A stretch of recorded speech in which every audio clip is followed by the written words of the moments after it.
بسم الله الرحمن الرحيم إن الحمد لله والصلاة والسلام على رسول الله. To proceed, brothers and sisters and friends and everybody else, I greet you with the warmest Islamic greetings of peace. Assalamu alaikum wa rahmatullahi wa barakatuhu. Which basically means, may the peace and blessings of God be upon you all. Brothers and sisters and friends, thank you very much for attending today's lecture, which I think is a very important lecture for us to start thinking about our ethical lives and the foundation concerning our moral outlook. But before I get into that, I want to try and melt the ice. Many of us, when we have conversations with one another, we like to pre-frame each other. I see some faces in this room, they may not be Muslim, they may be Muslim, they may be agnostic, atheist. To be honest, these categories and labels are unnecessary, especially when it comes to discourse. And let me explain why. Because I think the problem in when we try to engage with each other's ideas is the problem of categorization, and it is the problem of pre-framing each other. And this is why I think we should follow what I would like to call a Quranic ethic when engaging with one another.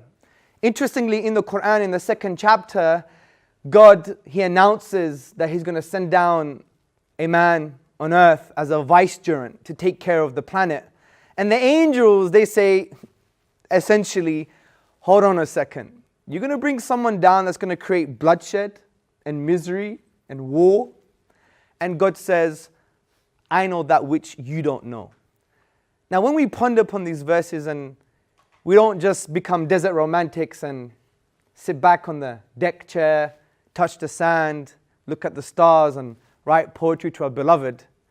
But rather, if we scratch the surface, we see that essentially we should not use our previous experiences, our baggage, our limited perceptions, and pre-frame that onto new realities.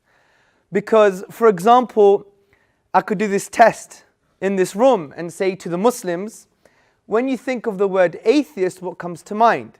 Now, I've done this many times, and what many Muslims say, which is unfortunate, arrogant, pseudo-scientific, they think they know the truth, lost, deluded. And I've also done this with atheists. And what have the atheists said? Unfortunately, backward, extremist, terrorist, unnuanced, blind faith. So you see, both camps are pre-framing each other. And this is the biggest problem. We've pre-framed each other. And that's why we can't connect with one another. So the cliches concerning the atheists are obviously wrong. And the cliches concerning the Muslims is also wrong. But we don't get it. You know why? Because we're carrying this baggage. We're carrying this limited experience, these limited perceptions, and we're imposing it on these new realities. Even when you look at me, I'm not saying I'm popular, but maybe you've seen my debate with Professor Lawrence Krauss. Famous atheist, Tezortziis, has a debate with him. I come across in a certain way, I agree.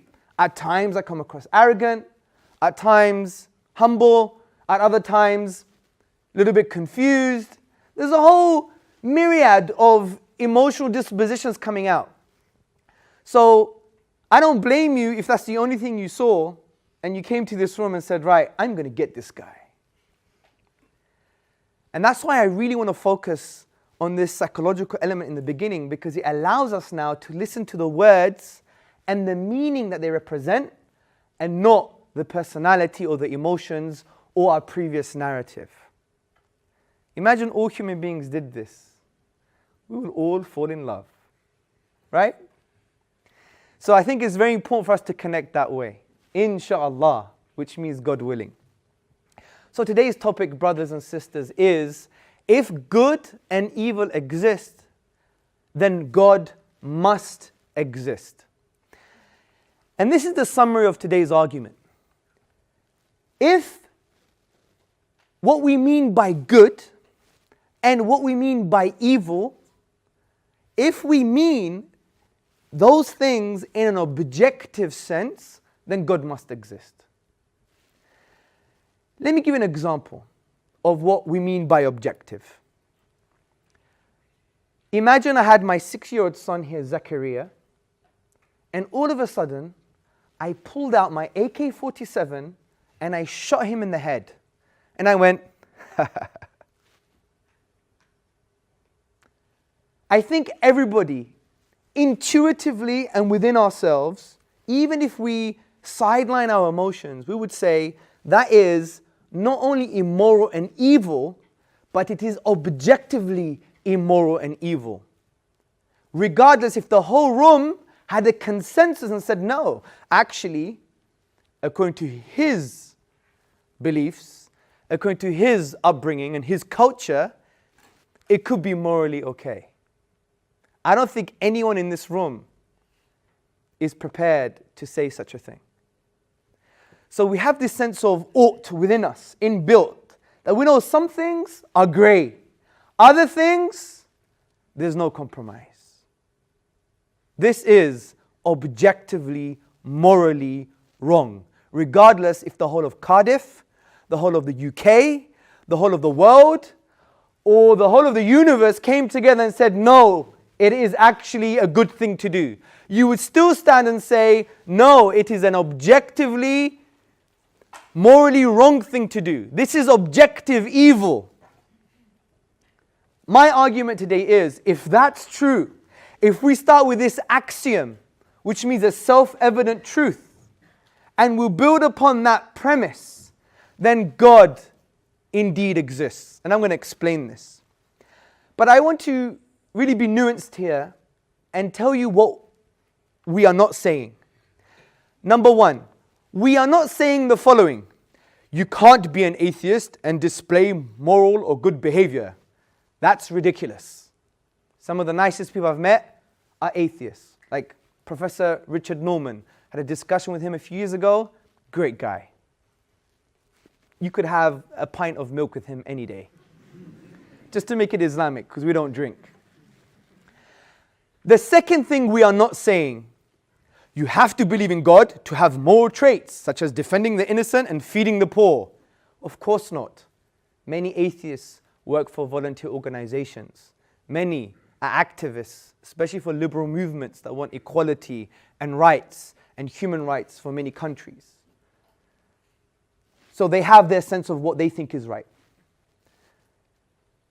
Number three, we are not saying just by being a believer, you will have good behavior.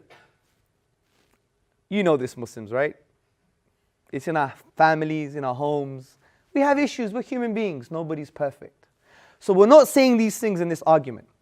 This is what we are saying. Number one, if God doesn't exist, then you can never say objectively that killing my innocent 6-year-old is morally wrong. Because moral values such as murdering innocent people for entertainment is wrong and defending the innocent is good will be just mere social conventions. Like, is it okay to pick your nose at the dinner table or to burp loudly? Why?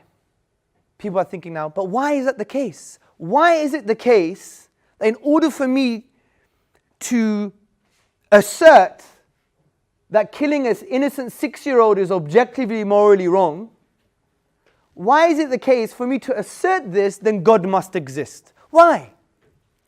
Because brothers and sisters and friends, without God there is no foundation for objective moral values. Why? Because think about the concept of God, of the divine reality.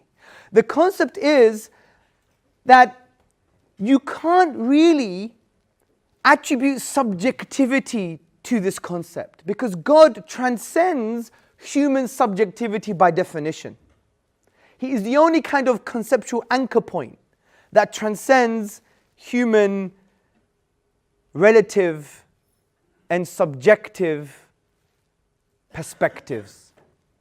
Now you may think, but there are other possible foundations for morality. And in moral philosophy, this is called moral ontology. You don't have to know that term, but just to spice up the language a bit, it's moral ontology, the foundations, the grounding for our moral outlook. Now you may think there are other possible sources for morality. Number one, biology. Number two, social pressure. Number three, social realism. And we're going to discuss what these mean. Sorry, moral realism. And we're going to discuss what these mean. Now,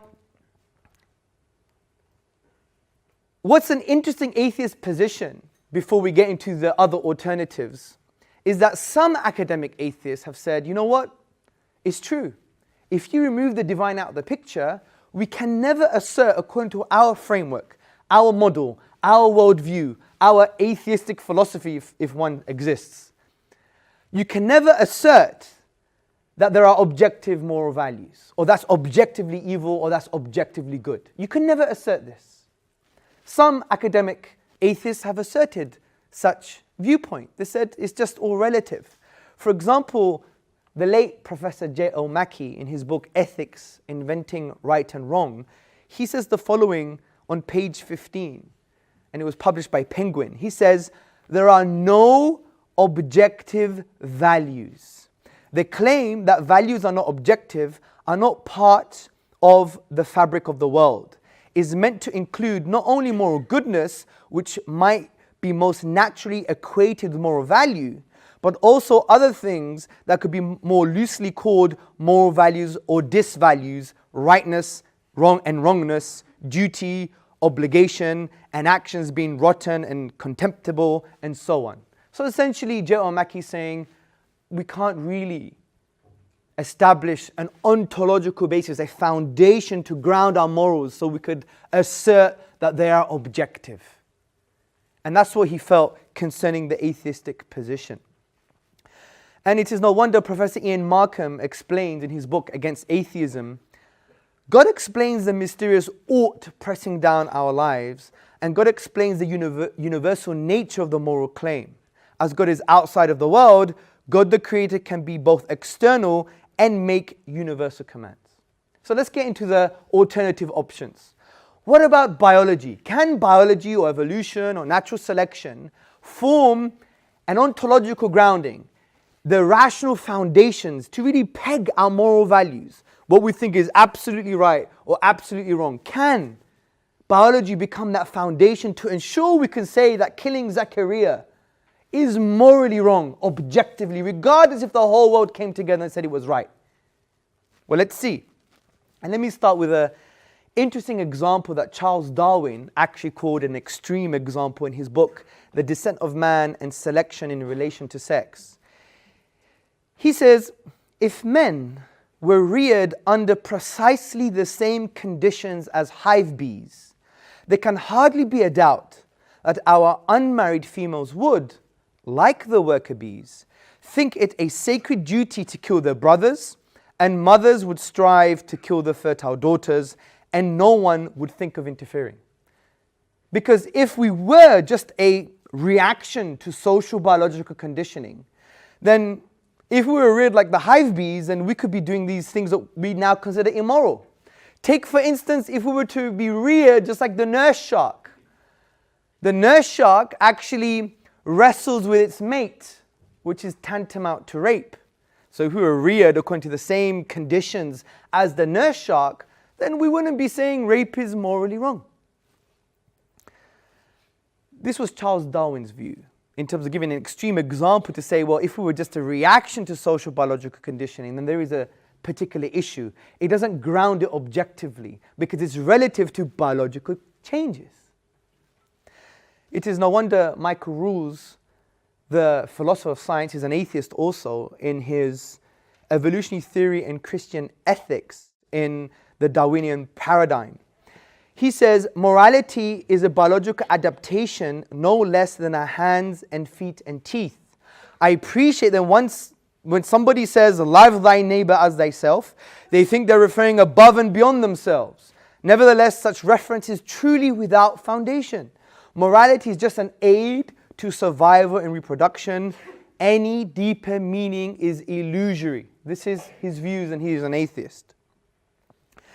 Now, Professor Dan Dennett, who wrote the book Consciousness Explained, I believe in 1991, he tried to argue that we don't really have what I would call the subjective inner experience. He argues it's an illusion because he's like a type A materialist, which basically means that there is no what it is to be like. For example, Lhamza, he has a strawberry, and there is a particular subjective phenomenal experience, which is like the experience that is only unique to myself. What it is like for Lhamza to eat a strawberry. He almost denies that and says it's just neurochemical patterns in the brain. You don't have this inner experience. And he writes somewhere else that basically the idea of rights, human rights, from a Darwinian perspective, I believe he quotes someone else, he says, is nonsense upon stilts. We've just elevated our sense of human rights, they're objectively good. You know, these liberal, neoliberal human rights, the UN Charter on Human Rights, these are objectively good. The whole world must come and agree to them. Unfortunately, even sometimes at the barrel of a gun. But yet, even from a philosophical perspective, it's nonsense on stilts. Because where's your ontological foundation? Where's your rational grounding to ensure that these are objective? Because if you're trying to look for an objective basis, you're going to be looking at God, not at biology. Now, some may argue, okay, fine, evolution may not give you the answers. What about natural selection, though, which is particular to evolution? Now, they may say, well, natural selection can provide us with that kind of rational foundation. Well, this is not true either, because all that natural selection can do is provide us with the capacity to formulate ethical rules. It doesn't give us the foundation for objective moral truths, or the foundation to see and acknowledge and assert that this is objectively evil. This is why the moral philosopher Philip Kitcher, he writes, all that natural selection may have done for us is to equip us with the capacity for various social arrangements and the capacity to formulate ethical rules. And this is cited from The Moral Argument by Mark D. Linville in the Blackwell Companion to Natural Theology. So biology is not an explanation for our sense, that inner kind of assertion that some things are objectively right and some things are objectively wrong. Someone may argue, like many humanists argue, especially humanists from the British Humanist Association. I had a discussion with Andrew Compson, who I believe heads the group in the University of Birmingham. And he asserts that the way we get our morals objectively is through coming together as human beings. Fair enough. That equates to social pressure. But if social pressure becomes a kind of foundation for objective morals, we have a few issues. The first issue is, and yes, I know some people think this is the minute you cite Nazi Germany is the minute you lose an argument. No, that's not actually true. I want you to understand the example. There was a form of social pressure that killing Jews was okay in Nazi Germany. Yes, there were people who disagreed with this. Yes, there were activists who were fighting against this. We know that. But there was a consensus that it was morally okay. If we accept that as a basis for our moral values to make them objective, then we're in trouble. How can we objectively say that killing 6 million Jews is objectively morally wrong? It's objectively evil. As a theist, I can say that. As a non-theist, using social pressure as an argument for the basis of my moral outlook, that would be very problematic. How can you say such a thing? How can you say, for example, back in history, according to Hindu culture, if the husband were to die first, his wife would have to throw herself into the fire where he's being cremated? how can we say that's objectively morally wrong if we cite social pressure? We cite this coming togetherness to agree on particular morals and values. And if we understand, for example, society properly, and we study social psychology or social constructionism, we see that society is not this static thing, it changes. For example, if you read the book Social Constructionism, published by Routledge, by Vivian Burr, she argues that there are certain constructs in society. Like, for example, take beauty as an example. I know this is not everybody, it's a bit of a cliche, but I think you get the example. We have this L'Oreal because I'm worth it culture. And we have this reductionist view on beauty. Like, you may see sometimes in the magazines, I love my husband because he has great cheekbones. And what about the rest of him? Right? So we have this reductionist view on beauty because, unfortunately, via capitalism and avid materialism and neoliberalism, I would argue, combined all of these things together in a cocktail, they create dispositions that actually view beauty in that way. But it's very hard sometimes, especially in a popular culture sense, to understand beauty in a holistic way. The inner beauty, plus the outer beauty, plus the whole is greater than the sum of its parts. And that happens because of the social construct. And Vivian Burr argues the people who have the power to shape the discourse, like the capitalists, those who have money and power, the politicians, the media, they shape our understanding of words, which therefore shapes our disposition, which therefore shapes the entire society. Take the word love, for example. Many of you may define love not like Rumi, because Rumi said, the famous poet, when the pen writes of love, it breaks in two. But we would define love as maybe an internal emotion. That's why you have some crazy guys who beat up their wives or girlfriends. They'll say to the police, but I love her really. Because it's become an internal emotion. But if you look at a few hundred years back, especially in Greek culture, my grandmother would say to me, Ela edo na se agabiso ligaki, which means come here, let me love you for a bit. It was a behavior. Obviously there are grades. But what I'm trying to show you is even our understanding of words shapes our disposition. And those words and the meaning behind them are actually constructed by powers in our society. This is social constructionism, people. We're enslaved to it, frankly. Take, for example, the way we look at morals. Generally speaking, in a liberal society in England, homosexuality is fine. By the way, I'm not passing any judgments before anyone wants to report me, yeah? Because you get so much rubbish on the web. I just have to put these caveats all the time, yeah? I'm using it as a friendly, warm, compassionate example. Is that fine? So, let's take homosexuality as an example. 50 years ago, or even, not even 50 years ago, it was seen as a disorder. I'm not passing a judgment, yeah? But now, it's seen as something that's okay, right? Why is that the case? Because society changes based upon power struggles, different ethical viewpoints, different ideologies that are being adopted, and that's life, that's society. And society shifts humanity to a certain perspective, or it takes them backwards, depending on what your position is. So the point is, social pressure can never be a basis for our moral outlook, to establish and assert that killing innocent 6-year-old is objectively evil or wrong. So is there an alternative? I mentioned moral realism. And some atheist philosophers, because I would argue they had this sense of ought, as Professor Ian Markham says, this sense of ought within us, that we know some things are right and wrong. Some atheists say, well, you know what? Morals and our sense of evil is not grounded in anything, but they're just objective. This is called moral realism, which translates in the following way.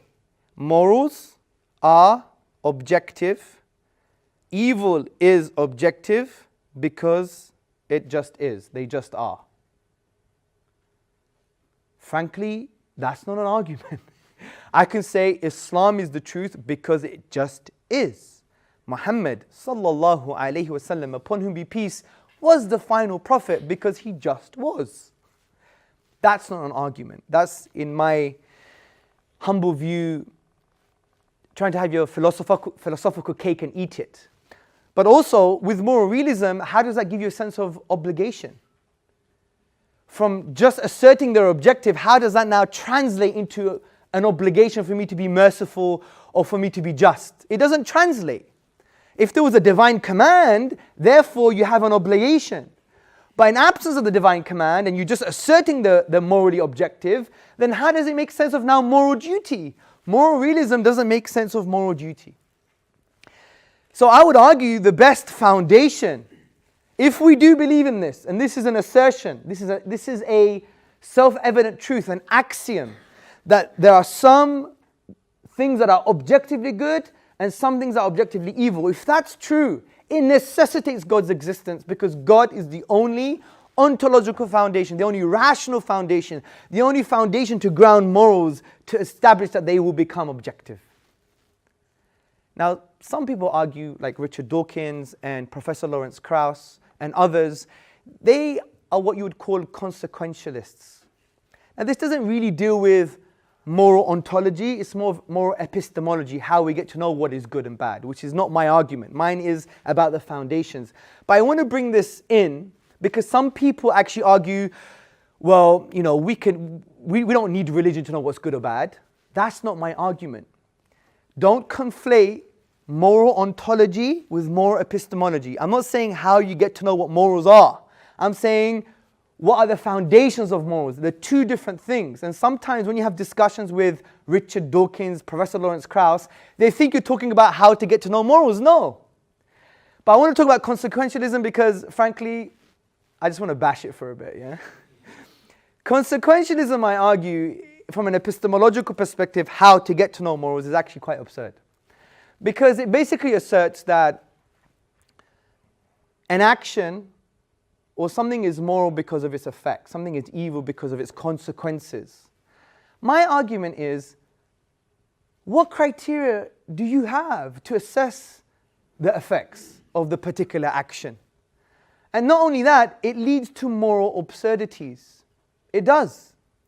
Because, for example, what if my great-grandmother, she came up to me and said, I want to basically consummate with you, I want to make love with you, as long as we use contraception, there are no negative consequences according to the scientific paradigm. What makes that wrong? From consequentialism, it's not wrong at all. She's given me permission, I've given her permission, we have contraception, so it doesn't affect anything. There you go. Consequentialism says that's not really wrong. That's why when I had a discussion with Professor Lawrence Krauss, I asked him the question, why is incest wrong?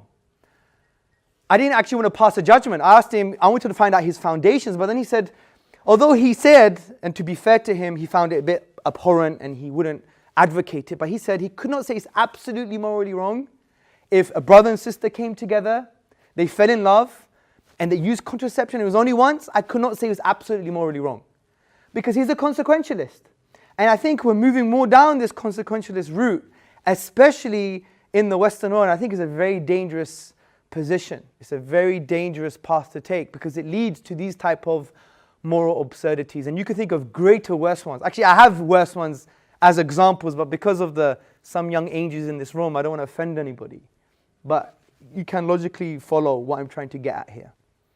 So, I think we have a good argument.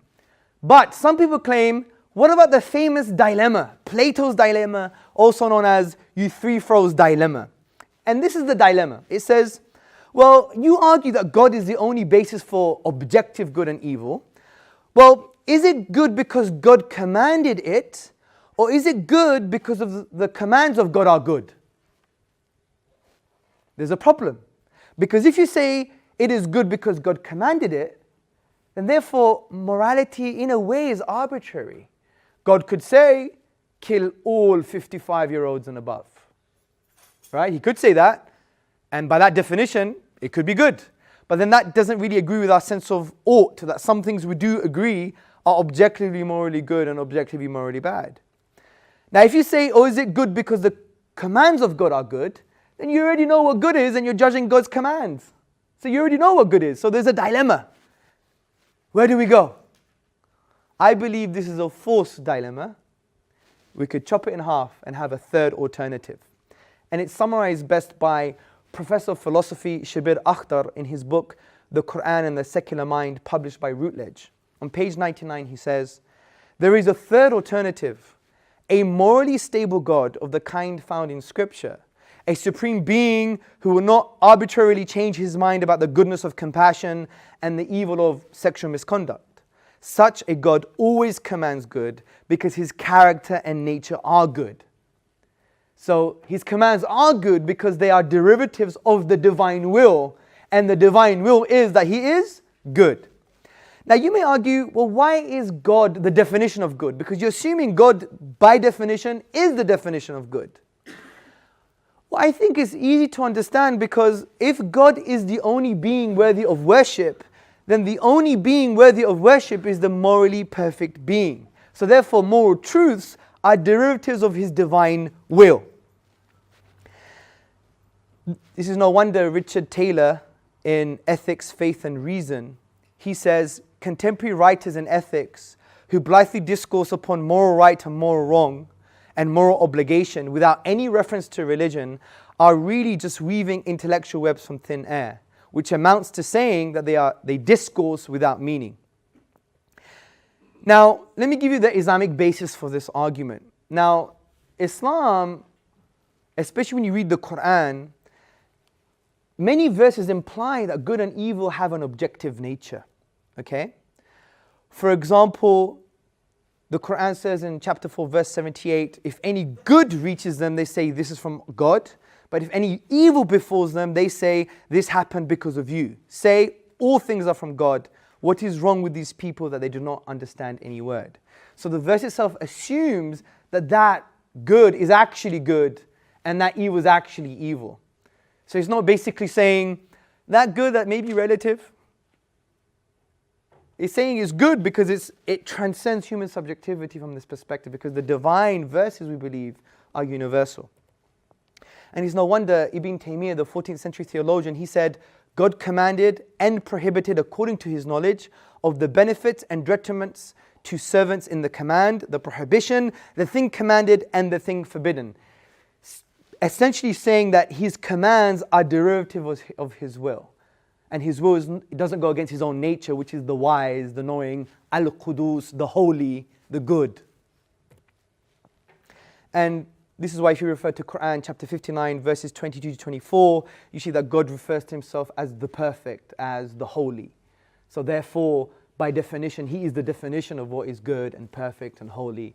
And his commands, in other words, what's right and wrong, or the duties that we have, they are actually objective because they're derivatives of his own nature, which al-Qudus, the holy and the perfect.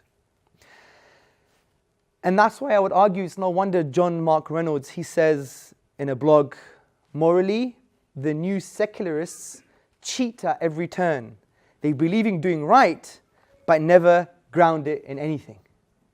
So from this perspective, brothers and sisters, we see that we have a decent argument for God's existence is based upon what we believe to be right and wrong. Now you may think, well, there's so much difference of opinion on capital punishment and difference of opinion on how to lead a good life. Yeah, that's fine. We're not disagreeing with that. We're talking about some moral fundamentals that are cross-cultural. They transcend religious discourse. They transcend language. Those things have maintained and have been maintained in society. And if we believe as an axiom, as a self-evident truth, that that is objectively morally wrong, then how so? How do we ground it? Biology is not an explanation. Natural selection is not an explanation.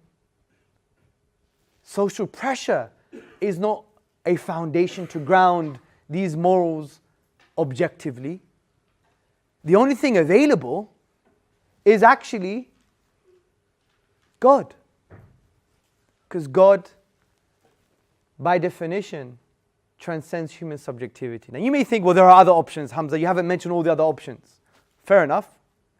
Give me the other option, let's address it. Let's talk about the other option. Let's talk about it seriously. Let's not say you're wrong because there are other options. This is called the fallacy of the phantom option. There's a ghost option available. We haven't seen it, but we believe in it, and you're wrong, right? Don't bring up the kind of phantom option, okay? And you may also argue, what about Sam Harris, one of the four horsemen, the neo-atheists? Sam Harris wrote the book, The Moral Landscape, How Science Determines Moral and Ethical Values, I believe it's called. If you read his book, I don't think he has a good case for science actually being a basis for objective morals. Now, just to summarize his argument, he talks about the peaks and the troughs of well-being. So the peaks on his moral landscape are what you would call well-being. The troughs is what you call suffering. So he says everything that equates to well-being is morally good, everything that equates to suffering is morally evil. But there are some issues here, and he actually admits this towards the end of his book. What about, for instance, thieves? If I stole £1,000 from a multi-billionaire, hasn't harmed him at all. It's increased my well-being. Is that a morally good act now because it's increased my well-being? What about non-penetrative pedophilia? What if, and there's no psychological effect, right? From a consequentialist perspective. He's 11, 12, say. And it's non-penetrative, but they do everything else. And he's happy, he has a sense of well-being, and so has the man. According to Sam Harris, then it's on the peaks. And that's why sometimes from our intuition, we could see that his moral landscape actually becomes a moral rubbish tip, frankly. But anyway, that's my view. I could be wrong. By the way, everything I've said today, I entertain the fact that I could be totally wrong. I'm not saying this in some kind of arrogant way and claim to be an amazing academic. I'm not. I gave you some of the references of the books that I referred to. These are easy concepts to understand. They may be dealt with, broken down. If so, I want to have this conversation with you, honestly, yeah? Because I like to not take pride. Pride's a bad thing Islamically from a spiritual perspective, but you know what I mean. That I'm willing to change my mind on argumentation and how we approach these issues. So, I hope you enjoyed yourself, and I hope we have a very good Q&A. And in light of the Islamic ethic, the Prophet, upon whom be peace, sallallahu alaihi wasallam, said, the cure to ignorance is to ask and learn, and this is the perfect time for both of us. Assalamu alaikum, thank you very much.